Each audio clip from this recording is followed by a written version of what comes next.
प्यारे बच्चों, 0/0 कितना, 1/0 कितना, 2/0 कितना, 3/0 कितना, n/0 कितना, यानी जब भी हम किसी संख्या को शून्य से भाग देते हैं तो उसका उत्तर कितना होगा। यानी यहाँ पर पूछा जा रहा है 0/0 कितना, 1/0 कितना, 2/0 कितना, या इसी प्रकार कोई भी संख्या लेते हैं, यदि n हम ले लेते हैं तो जो भी हम 0 से भाग देंगे तो उसका उत्तर कितना होगा। यानी जब भी हम किसी संख्या को शून्य से भाग देते हैं तो उसका उत्तर क्या होता है। हम हमेशा उलझन में रहते हैं कि इसका उत्तर सामान्यतया लोग कहते हैं अनंत और कुछ लोग कहते हैं नॉट डिफाइंड या अनडिफाइंड, ये दो उत्तर कहते हैं। अब जाहिर बात है इन दोनों उत्तरों में से एक ही सही होगा, दोनों तो नहीं होंगे।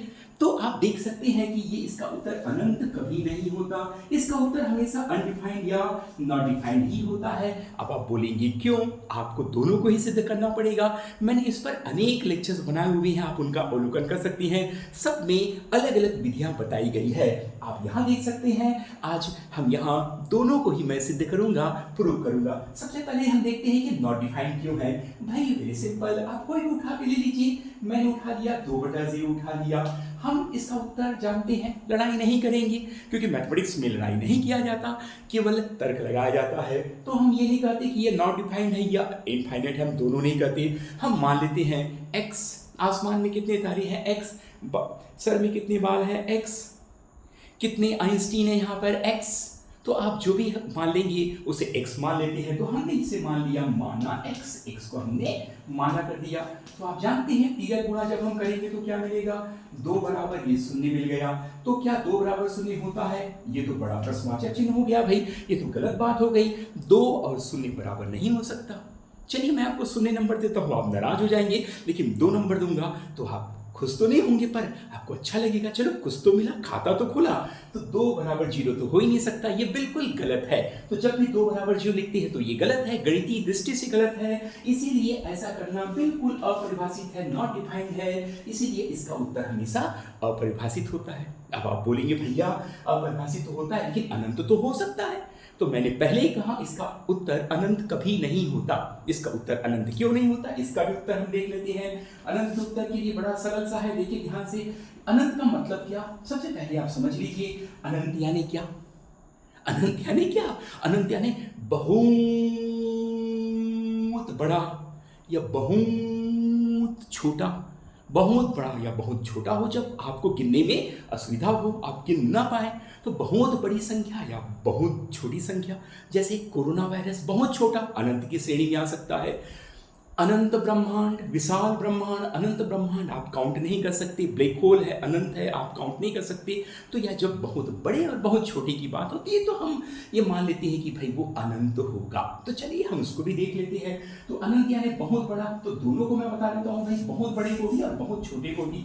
देखो मान लेते हैं एक को मैं 0 से विभाजित किया तो क्या आएगा 0.1, यानी जब हमने 0.1 से किया तो ये कितना आ गया 10। अब हम एक को 0.01 से कर दिए तो कितना आएगा 100 आएगा। इसी प्रकार हम बढ़ाते जाते हैं, क्या होगा, एक को हम 0.00000001 करेंगे तो क्या आएगा, एक के बाद 00000, बहुत बड़ी संख्या आएगी भाई।